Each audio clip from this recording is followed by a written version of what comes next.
OK, so that was all about app architecture. Now let's turn to the next theme, testing and debugging. And we've already made some big strides here. So FlutterFlow users out there, maybe you've already tried our Debug Panel that we launched a couple months ago. This allows you to see the value tied to the different variables in your app. And you can use it whether you're in a test mode session, a local run session, or you can even use it if you pull your code down through the CLI and are running it in a traditional software development environment. But we knew we had more work to do. So we've also been making the preview that you see in the UI builder more powerful. A couple weeks ago, we made sure that constants that are used for things like padding or border radius are going to be rendered directly on the screen in real time. This means you don't have to go test your app or run a whole session to see those changes live. But we're not stopping there. So we know that it's already really easy to connect different backends in FlutterFlow. You can talk to an API endpoint in just a couple clicks. It's so easy to set up a connection with Firebase or Supabase. But there was one core piece missing. You're not able to connect to different backends depending on where you're at in the development lifecycle. So that's why we're super excited to announce that in FlutterFlow 5.0, we'll have development environments.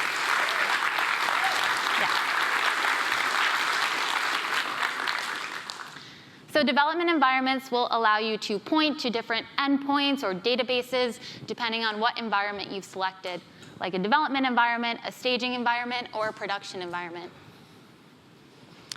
So to give you a quick example, say that I'm testing out this new checkout flow in my e-commerce app.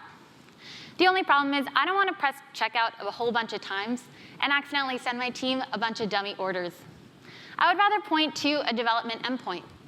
So let's see this example in a live demo. I'll invite Wenkai onto the stage to show us.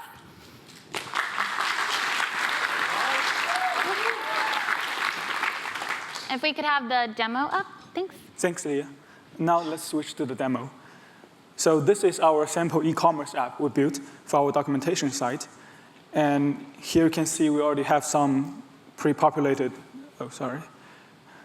API calls. OK, I'm not very familiar with the trackpad.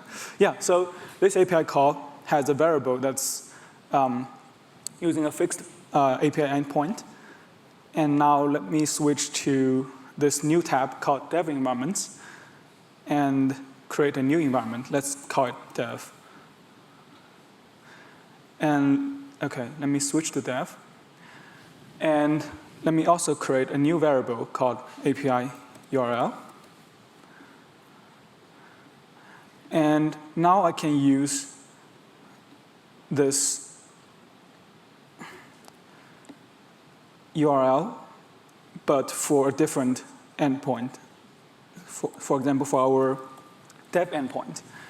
And then back to the URL variable, I can just use this set variable dialog to connect to this environment value I just created. And now, after I hit save, and you can see, OK, now I'm pointing to the dev environment endpoint. And it's as simple as that. Yeah.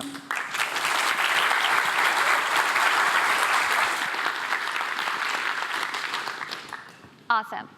Again, another huge feature coming next week. I'm so excited to try it out. So just to recap, launching in FlutterFlow 5.0, you'll have the ability to create new environments, to create environment values, to bind those values to things like the API URL or headers. And you'll also have the ability to connect different Firebase projects to each one of your environments.